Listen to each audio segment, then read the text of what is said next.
Tayo pa na nagkakaya. Baka naman ang hit. Madali lang ito yung mga possible question ni ma'am. Question na! Okay. Okay. Ayun, Why did you choose this study? Because masaya to. Masaya yan.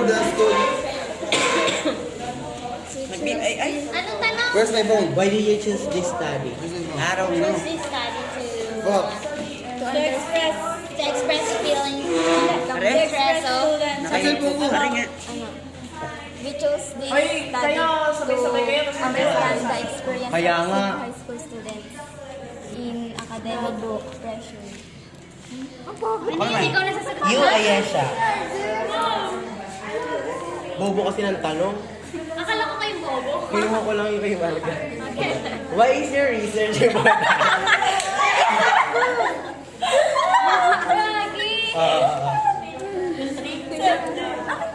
Why is your research important? Anong Mamaya, ganyan-ganyan kayo ngayon, tapos mamaya... Tanungin mo na ako, tanungin mo na ako. what are research? Mas mahirap pala natanong sa Why is your research important? Our research important because It can help senior...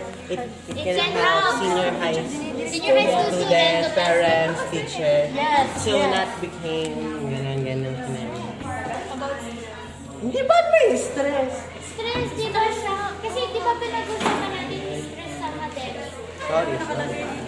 Pero pag yung gawing stress kasi maraming stress. It can be, pwede wait lang. Edits. Lagyan niyo pwede? ng academic.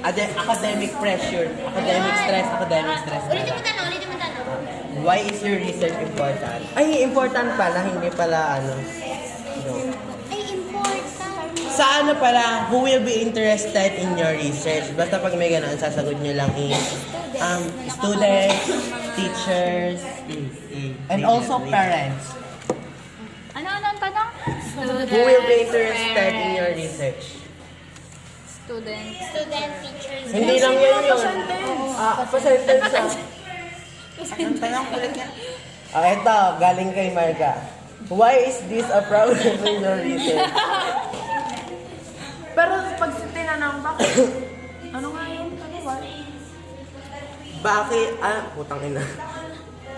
Why is this problem in your research? Why is this a problem in your research? Bakit may problema sa research? No. Good mates. Sabihin mo din. Because of the group name. They're pressuring us.